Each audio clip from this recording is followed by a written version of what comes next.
Podcast public service announcement. You're about to hear an episode in the middle of a multi-part show arc. If you haven't heard the previous episodes, we suggest you skip back to part 1 of this topic in the feed and listen in order. All right, Paranoid Strain Orchestra, hit it. A Jesuit frighten you to enlighten the chosen few. So you have pursued students to recruit. You made up history secrets and leaflets from the temples of Greece and of Egypt. You know what's tough? Well, probably like childbirth or landing on the moon or brain surgery. But if you're a podcaster, you know what's tough? Trying to figure out the actual story of the Illuminati using only books written in English. Obviously, anyone with an internet connection can visit Wikipedia and get a pretty clear understanding of what the Illuminati actually were, and far be it from us to suggest we're too good for a Wikipedia quote. Historically, the name usually refers to the Bavarian Illuminati, an Enlightenment-era secret society founded on May 1st, 1776, in Bavaria, today part of Germany. The society's goals were to oppose superstition, obscurantism, religious influence over public life, and abuses of state power. They were outlawed through edict by Charles Theodor, Elector of Bavaria, with the encouragement of the Catholic Church in 1784, 1785, 1787, and 1790. And then people made up conspiracies about them, suggesting they had not in fact dissolved, and by a couple of centuries later, many of those folks were convinced that the Illuminati now run the world from behind the scenes. But do they? They do not appear to, no. Excellent. Well, that's a wrap, everybody. Great job. We kid. But we do want to temper your expectations about how deeply we're going to go into the Illuminati story here. Given the 3+ hours of Masons, you might expect the Illuminati section to be just as grandiose, if not more so. After all, the Masons are an organization that, however much their detractors have alleged they've engaged in nefarious backroom machinations, they've largely operated in the open. The Illuminati, by contrast, was genuinely a secret society. That is, they operated essentially by invite only, as opposed to opening franchises in large buildings in every podunk town in the Midwest. Mason style. And remember how the Masons closely held secrets centered around the idea that, as John Dickey told us, death is a serious business? In other words, the secrets weren't exactly secret. The Illuminati had actual secrets. Secrets that the higher-ups deliberately disguised from the world at large, and also from their own members. They operated by infiltration and misdirection. So why, given all that, do you appear to be implying that you will have much less to say about them than about the Masons? Frankly, it's because I'm choosing between providing a manageable overview or dedicating the rest of the run of this podcast ad infinitum to examining every piece of conspiracy theorizing that has somehow been thought to be linked to the Illuminati. The Masons shows are pretty much everything we have to say about that group, though of course they will come up in the future as sidebars to our main topics. Our thorough discussion here means that we won't have to backfill the Masons' story piecemeal as we mention them in the future. The Illuminati, on the other hand, are woven into nearly every topic we have ever or will ever cover, and almost none of that has to do with the actual history of the group.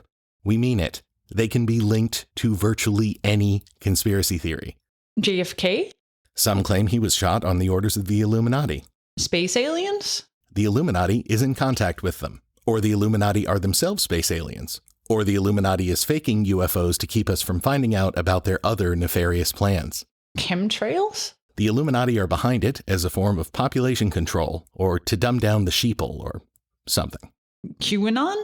The Illuminati are the ones conspiring against Trump. False flags? The Illuminati are faking all of these mass shooting events as an excuse to take away our Second Amendment freedoms. See?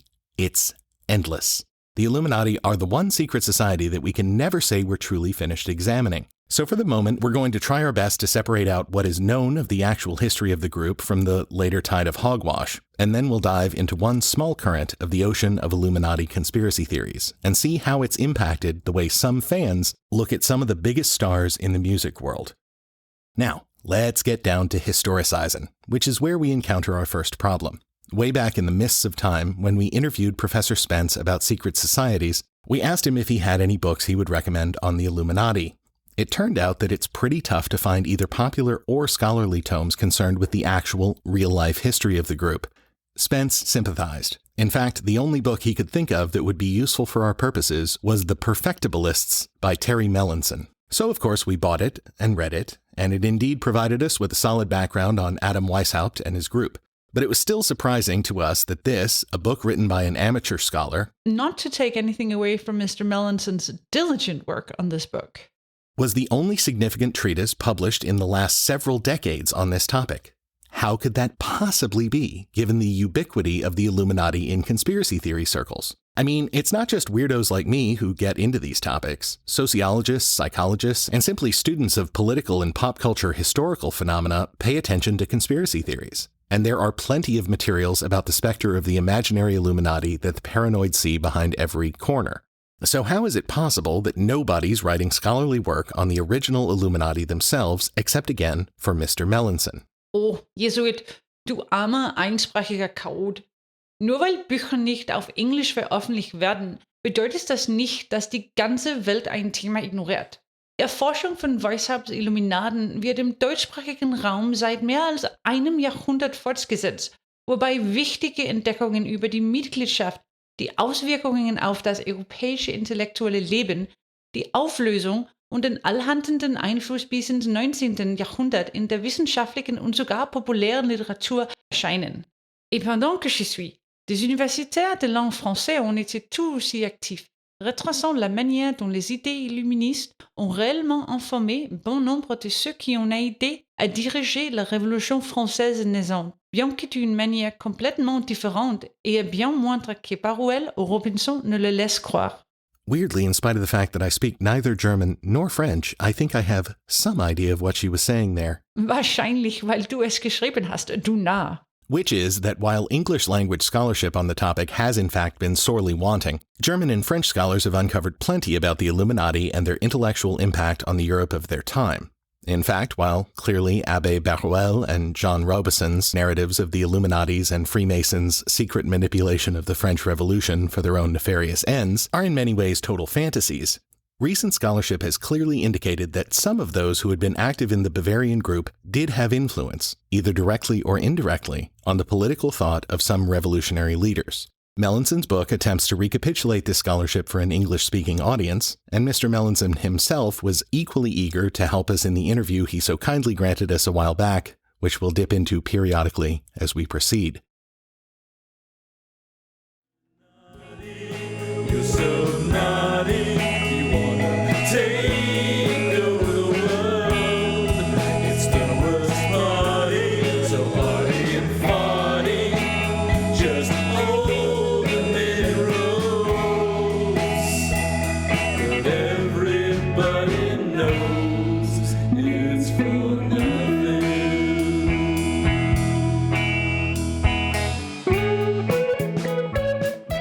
Our story starts, as so many conspiracies do, with an angry young man. In this case, that's the now legendary Adam Weishaupt. Born in 1748, his father would kick the bucket 5 years later. At the ripe old age of 36. And young Adam... And presumably Adam's mother? Yeah, probably, but she's hardly mentioned. Historians aren't super concerned with the ladies' unicorn.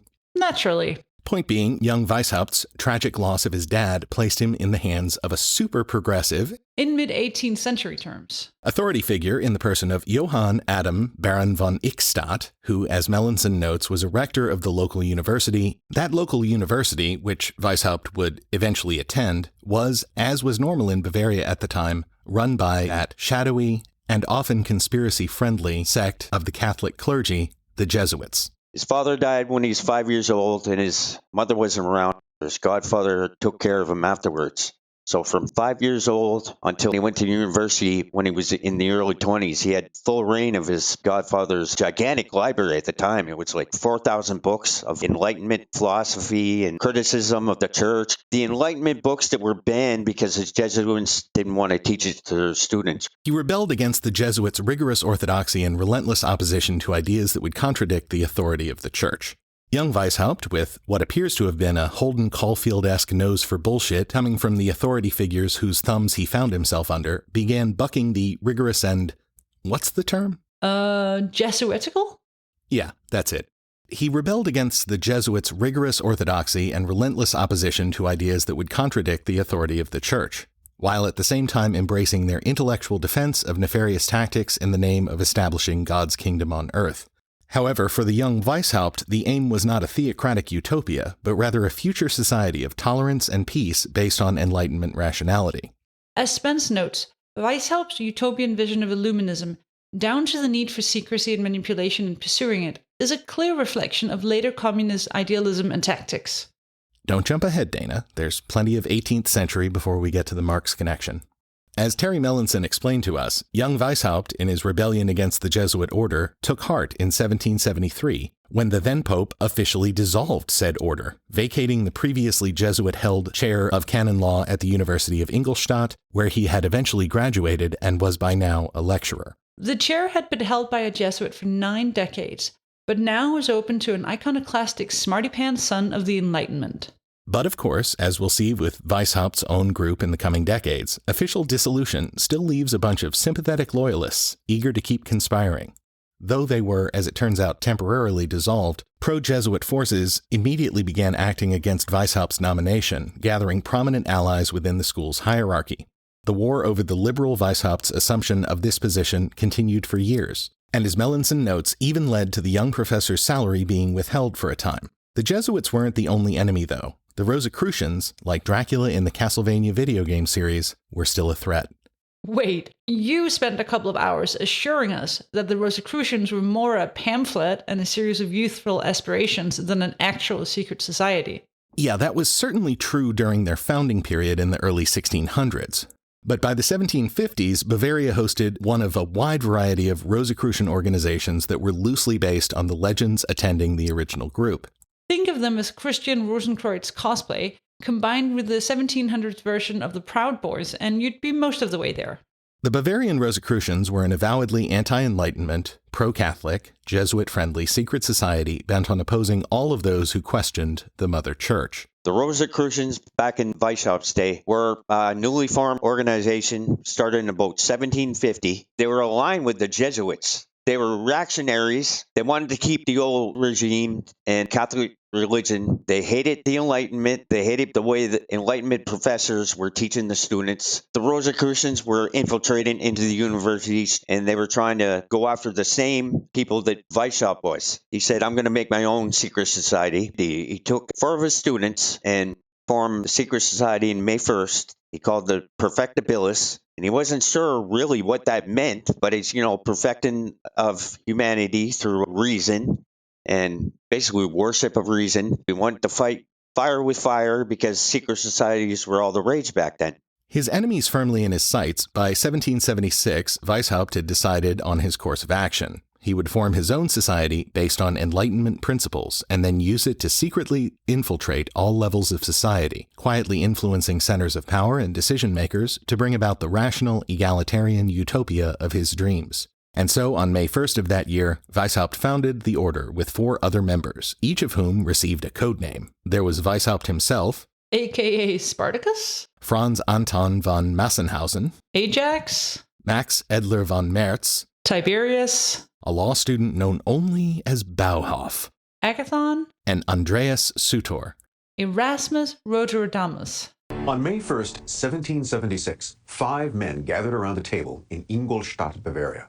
Leading them was a local professor of canon law, the 28-year-old Adam Weishaupt. They gathered to inaugurate a new secret society, the Order of Perfectibilists. Its name soon changed to the Order of the Illuminati, or in German, the Illuminatenorden. Its totem was the owl of Minerva, or Athena, the ancient goddess of wisdom. Another symbol was a dot in a circle representing the all-seeing eye, not the all-seeing eye of God, but of the mysterious, unknown superiors to whom the order answered. Indeed, the original name for the group was the Perfectibilists. Thus, the title of Mr. Mellinson's book. But Weishaupt soon changed it to the more familiar Illuminati, or Enlightened Ones. The reason for the new name was clear. As Dr. Spence notes, the group was only one of a number of organizations that had taken the name, or a local variation, over hundreds of years, in each case imagining themselves as a select cadre seeking to bring the light of reason to humankind. The term Illuminati has been used many times before. In the classical age, any initiate of a mystery cult was considered an Illuminatus. The same was true for a Christian who'd undergone baptism. In essence, what Weishaupt envisioned was the realization of heaven on earth. A 5th century Persian prophet named Mazdak imagined something much the same. Another version is the millennial paradise that many believe Christ will usher in on his return, or the perfect kingdom Jews anticipate with the Messiah. And additionally, secret societies were all the rage. The social media or blockchain or NFTs of their day. The liberalizing trends in government in the preceding decades had carved out a space where at least some citizens could express themselves without immediately feeling the wrath of the powers that be. But on the other hand, from its very inception, Weishaupt established that his group's secrecy, unlike that of the Masons and other contemporaries, would be real, because they really had something to hide. For example, the group had no room for religious beliefs or patriotism, which, even in liberalizing regions, was not an acceptable perspective in 18th century Europe. And they were big on the ends justifying the means.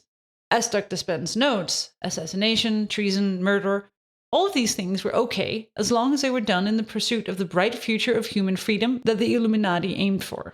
Membership quickly expanded, and who were the enlightened ones attracted to Weishaupt's secret clandestine army of ruthless reason? Weishaupt focused on recruiting what today we'd call influencers or opinion shapers. Illuminati brethren also mostly represented the have-somes of Enlightenment society as opposed to the have-nots and the have-everythings. They have some, and they wanted more. They embodied both ambition and resentment.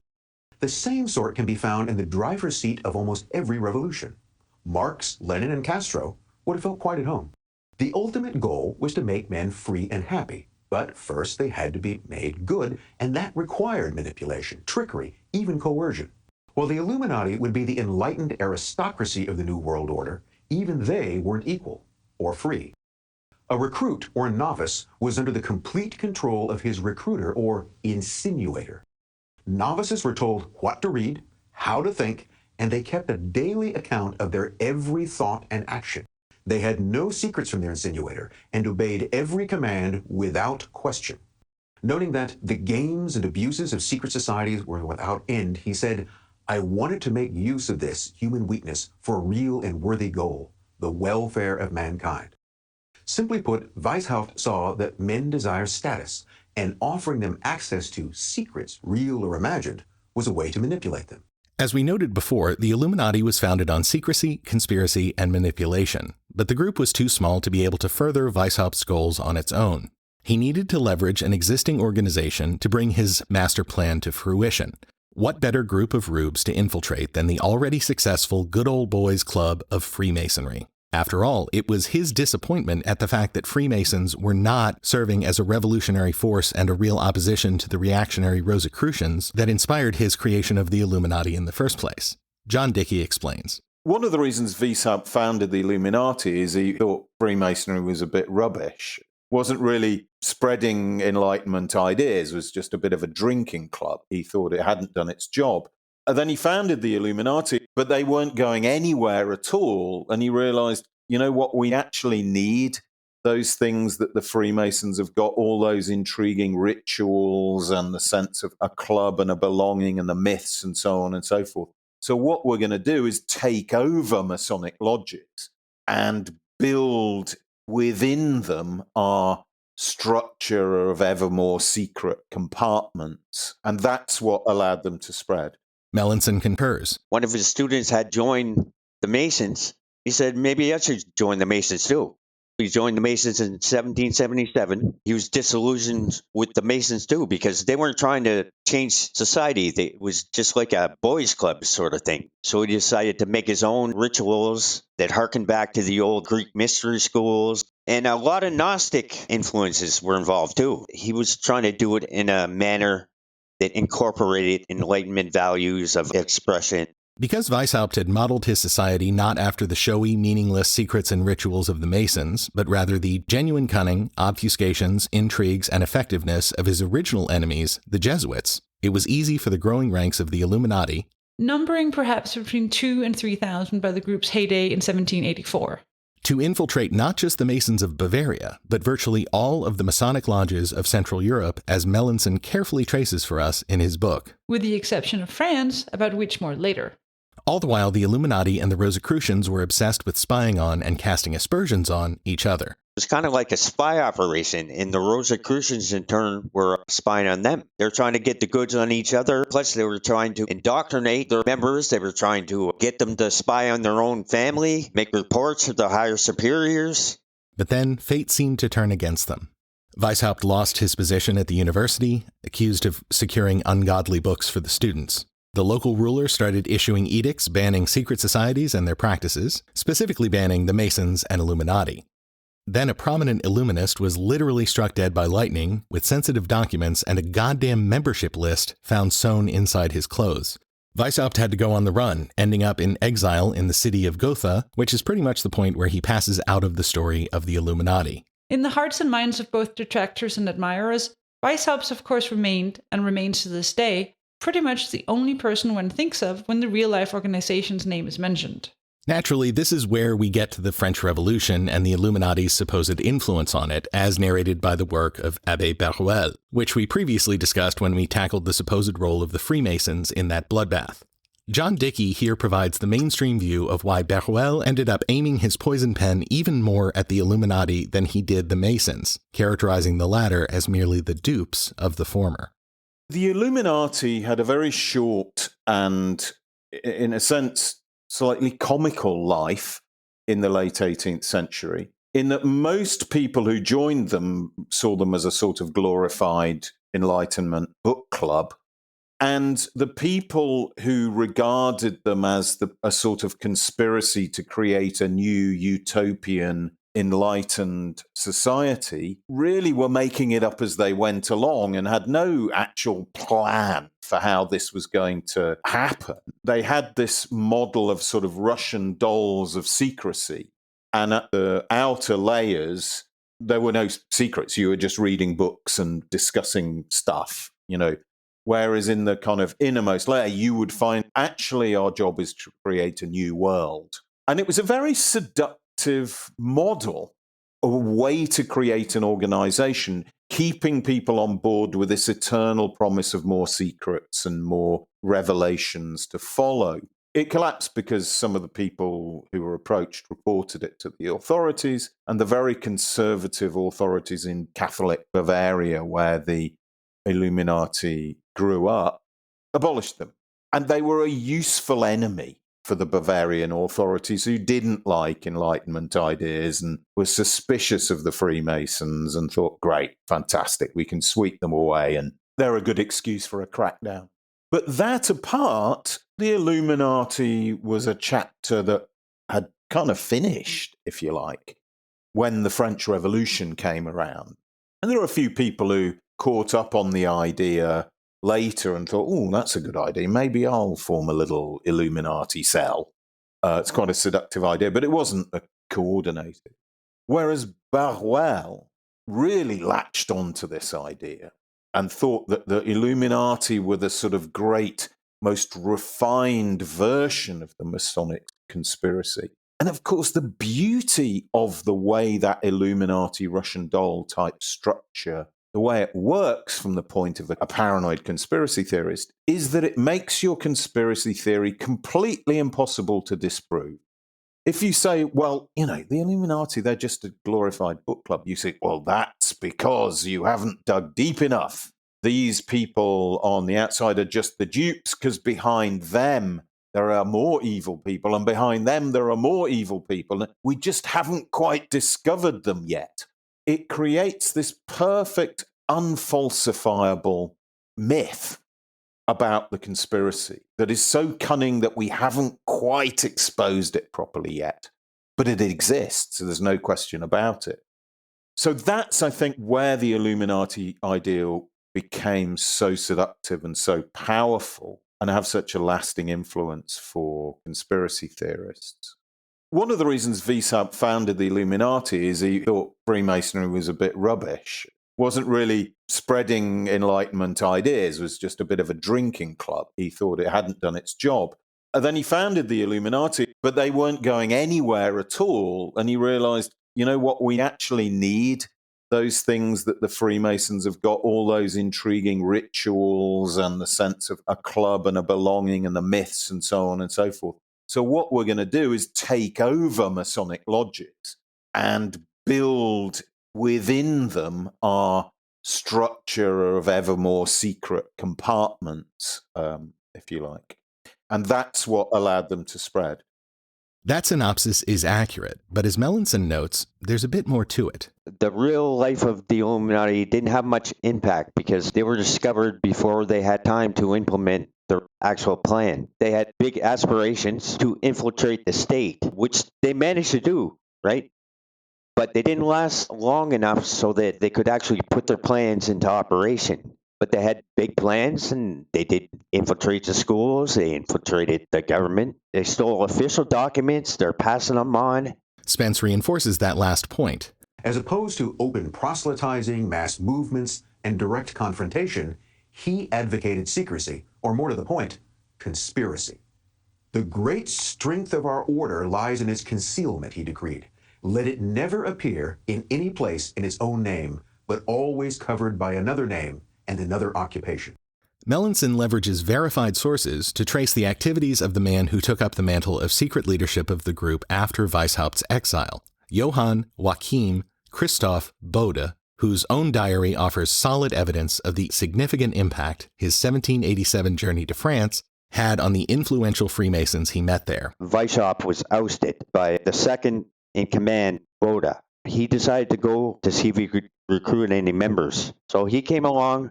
He missed the conference, but he ended up staying with the conference organizer, which his name was Savelet de Lange. He was the master of the Amis Réunis Lodge, and was one of the most powerful lodges in Paris. And that lodge consisted of bankers, finance ministers, and you name it. If there was a revolution that was going to go on, it's got to be financed by somebody. He went there and he stayed for a couple months. He talked to him day after day. And he finally got him to not dispense with his cult beliefs totally, but he finally got him to sign oaths to the Illuminati. We can't call them Illuminati because the Illuminati is the devil nowadays. Everybody hates them. They decided to call it a different name. They call it the Philadelphs. He managed to recruit the 5 top members of that lodge. A lot of them played a role in the French Revolution. By 1792, there was about 70 members, and we're not sure who these members were, and so we really know what impact they had, but he did make headway in France. So, to review, while the Illuminati had indeed been dissolved in Bavaria, and it's also true that Abbé Beruel's suggestions regarding the role of the Masons and the Illuminati in the French Revolution were, in the words of Thomas Jefferson, perfectly the ravings of a bedlamite. It's also true there is a documented trail, including Bode's own diary, detailing his successful meetings with important Freemasonic lodges in France and his indoctrination of many free-thinking and powerful French movers and shakers into the philosophy of the Illuminati, albeit under a different name, the Philadelphs. It's fair to say that many of these men, given their important roles in society and their political leanings, would have been influential among pro-revolutionary thinkers when the revolution broke out. So you're saying that while Beruel is clearly off his rocker with his operatic and wildly overblown tales of specific, deliberate orchestration of the very chaotic French Revolution by the Illuminati, it's probably fair to say that Illuminati ideas, which were deliberately and specifically introduced into France by the then head of the order in exile, probably had some effect on the actions and ideology of some of those most prominent in these tumultuous events. Yeah, it appears that way. And if Melanson is right, the reason most English-speaking writers haven't addressed this evidence, which emerged way back in the 1990s, is mostly because English scholarship has fallen so far behind the European state of the art. Wow. Must be sad for anyone who only speaks one language.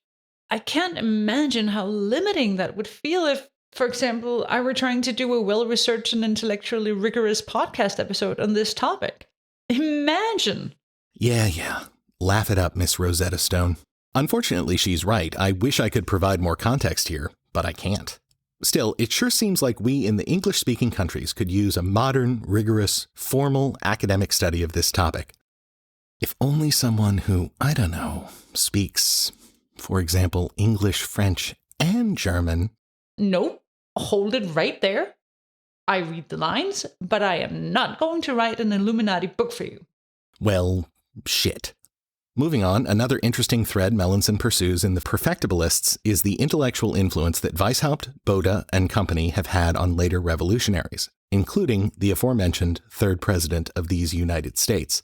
I referred to Thomas Jefferson as a luminous at heart. What I meant by that is he didn't put them down like Washington did. He knew about the same philosophy. He read the same books, Rousseau, Montesquieu, Hobbes, and he knew there was a change going on. But he started from scratch. They had to destroy the old order to try to make the new order. That's why he had so much sympathy for him. But he said they couldn't operate here in America because there was no need for it. In fact, the Illuminati even tried to come to America, and they sent a letter to John Adams and Benjamin Franklin. And John Adams said, come on over. You can be free here. You can do whatever you want. As long as you go by the rules, you don't break any laws. Come here. We got all kinds of land. And they had that idea back in 1780. It never came to fruition. They really didn't have that much money. A lot of people think they were financed by Rothschild, but they weren't. Moving beyond the era of the French Revolution and the early days of the American Republic, the philosophy behind Weishaupt's Illuminati continued to influence new generations of European revolutionaries throughout the subsequent century, including the legendary and prolific Italian Filippo Buonarroti, who planted secret societies across the continent like an anti-authoritarian Johnny Appleseed. Buonarroti, he was born into an aristocratic family, an Enlightenment adherent. He decided that at the time there was revolutions going on everywhere, and he wanted to make his own secret society. He gathered influences from all kinds of places, and you can really tell by the actual historians who went through his documents and the documents they confiscated. His major influence, he really liked the way that the Illuminati operated. He decided to make a society in the same purpose, but with revolutionary intent. And so he taught most of the same things that the Illuminati did. The authorities were always onto him somehow. So he had to go from secret society to secret society. But whenever he made one, he knew that he had to infiltrate Masonry because that's the way they did it before, and he knew it worked. Plus, he was a Jesuit hater, too. So that's why he sympathized with the old Illuminati.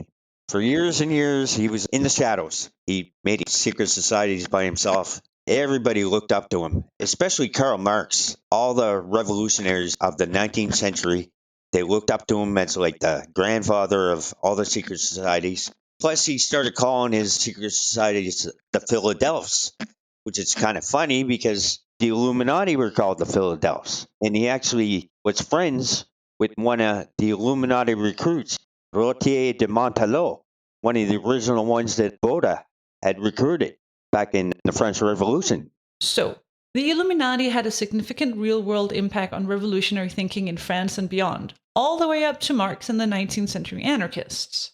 And of course, the specter of the Illuminati's influence ended up gradually morphing perception of the group itself, thanks to the spread of Barruel's grand conspiracy view of the French Revolution, into the unkillable satanic conspiracy behind every major event in the history of the world, right up to the present. For conspiracists, yes indeedy. But whatever happened to Weishaupt? He kept a low profile in his exile city of Gotha and lived to the ripe old age of 82, dying in 1830. Perhaps the weirdest fact is that the old Illuminist and scourge of the Vatican and all organized religion was raising funds for the local church building when he died.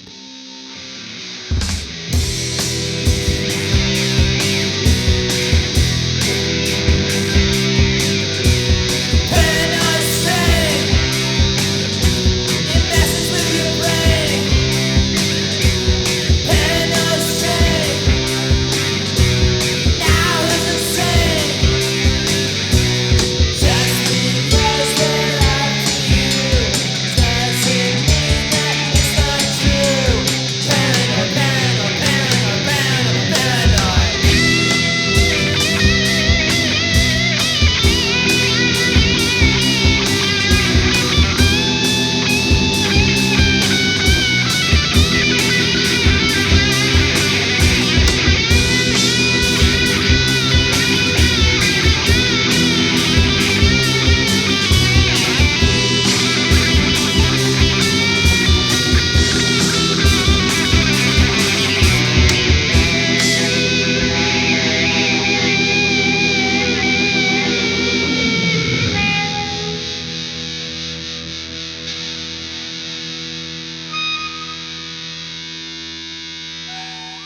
So, what are you going to listen to now?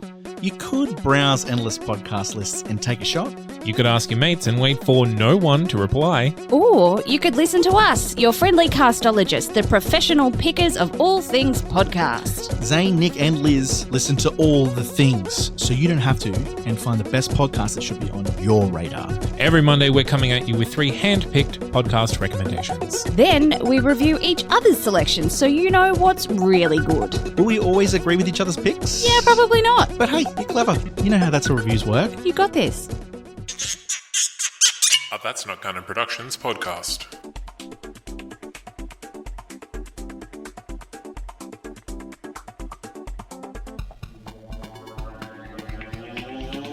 Welcome to Books Boys. Every month, the Dean and PJ tell you all about the books they've been reading and make some recommendations from our old favourites, plus surprise call-ins from authors to talk about the works that they're writing, original music, prize giveaways, and more. That's Books Boys on booksboys.com and all good podcatchers. Books Boys, get it, buy it, books.